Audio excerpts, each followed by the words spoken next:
21-79।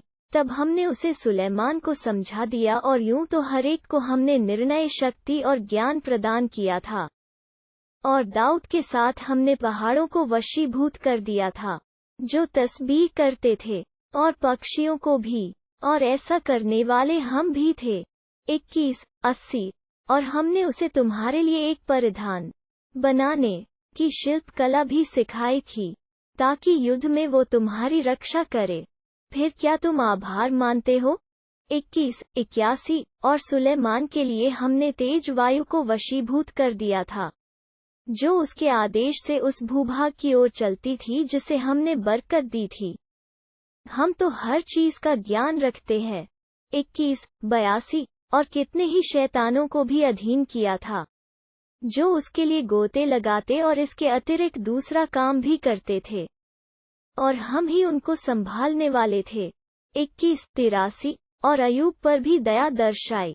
याद करो जबकि उसने अपने रब को पुकारा कि मुझे बहुत तकलीफ पहुंची है, और तू सबसे बढ़कर दयावान है। 21-84। अतः हमने उसकी सुन ली और जिस तकलीफ में वो पड़ा था उसको दूर कर दिया, और हमने उसे उसके परिवार के लोग दिए और उनके साथ उनके जैसे और भी दिए अपने यहाँ दयालुता के रूप में और एक याद दहानी के रूप में बंदगी करने वालों के लिए। 21-85। और इस्माइल और इदरीस और जुल्किफ पर भी कृपा स्पष्ट की। इनमें से प्रत्येक धैर्यवानों में से था। 21-86। और उन्हें हमने अपनी दयालुता में प्रवेश कराया। निस्संदेह वे सब अच्छे लोगों में से थे। 21-87। और जुनून मछली वाले पर भी दया दर्शाई। याद करो जबकि वो अत्यंत क्रुद्ध होकर चल दिया और समझा कि हम उसे तंगी में न डालेंगे। अंत में उसने अंधेरों में पुकारा, तेरे सिवा कोई इष्ट पूज्य नहीं, महिमावान है तू, निस्संदेह मैं दोषी हूँ। 21-88। तब हमने उसकी प्रार्थना स्वीकार की और उसे गम से छुटकारा दिया। इसी प्रकार तो हम मोमिनों को छुटकारा दिया करते हैं। 21-89। और ज़करिया पर भी कृपा की। याद करो जबकि उसने अपने रब को पुकारा, ऐ मेरे रब, मुझे अकेला न छोड़, यूं सबसे अच्छा वारिस तो तू ही है। 21-90। अतः हमने उसकी प्रार्थना स्वीकार कर ली और उसे याया प्रदान किया और उसके लिए उसकी पत्नी को स्वस्थ कर दिया। निश्चय ही वे नेकी के कामों में एक दूसरे के मुकाबले में जल्दी करते थे, और हमें ईप्सा, चाह और भय के साथ पुकारते थे और हमारे आगे दबे रहते थे। 21-91। और वो नारी जिसने अपने सतीत्व की रक्षा की थी, हमने उसके भीतर अपनी रूह फूंकी और उसे और उसके बेटे को सारे संसार के लिए एक निशानी बना दिया। 21-92।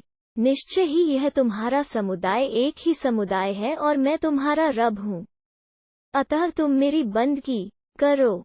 21-93। किंतु उन्होंने आपस में अपने मामलों को टुकड़े टुकड़े कर डाला, प्रत्येक को हमारी ओर पलटना है। 21-94। फिर जो अच्छे कर्म करेगा, शर्त या कि वो मोमिन हो, तो उसके प्रयास की उपेक्षा न होगी। हम तो उसके लिए उसे लिख रहे हैं।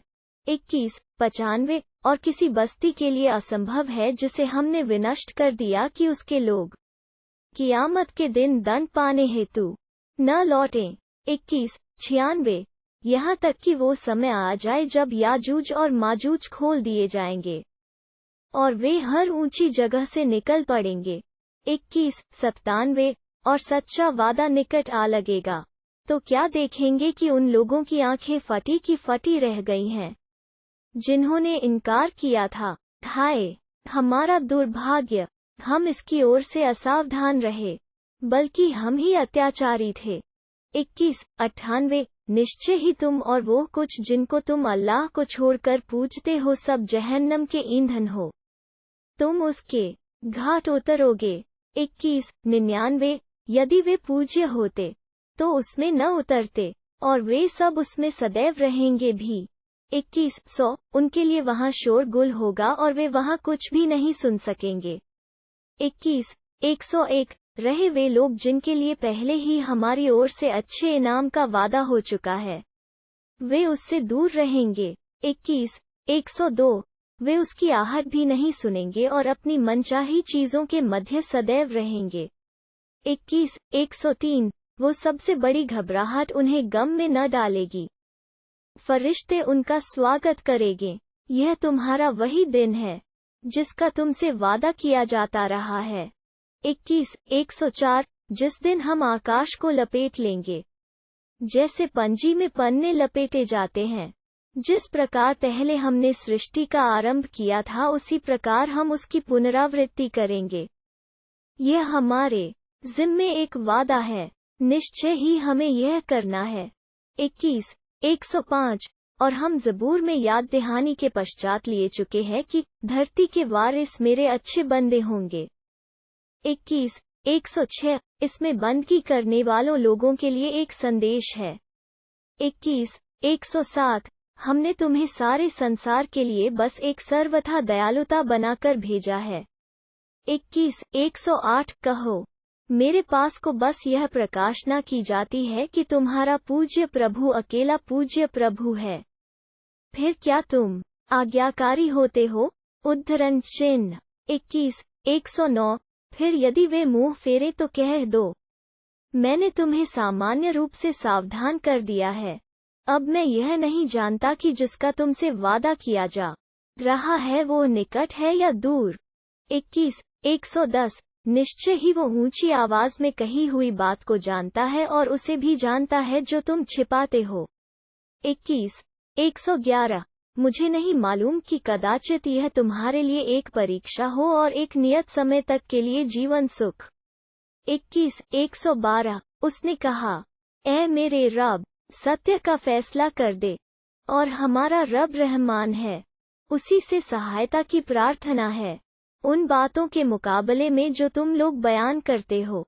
22 1 ऐ लोगो अपने रब का डर रखो, निश्चय ही कियामत की घड़ी का भूकंप बड़ी भयानक चीज है।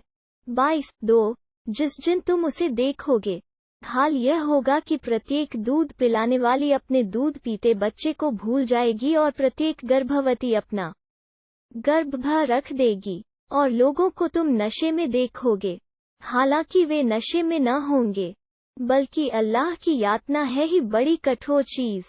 22 3 लोगों में कोई ऐसा भी है जो ज्ञान के बिना अल्लाह के विषय में झगड़ता है और प्रत्येक सरकश शैतान का अनुसरण करता है।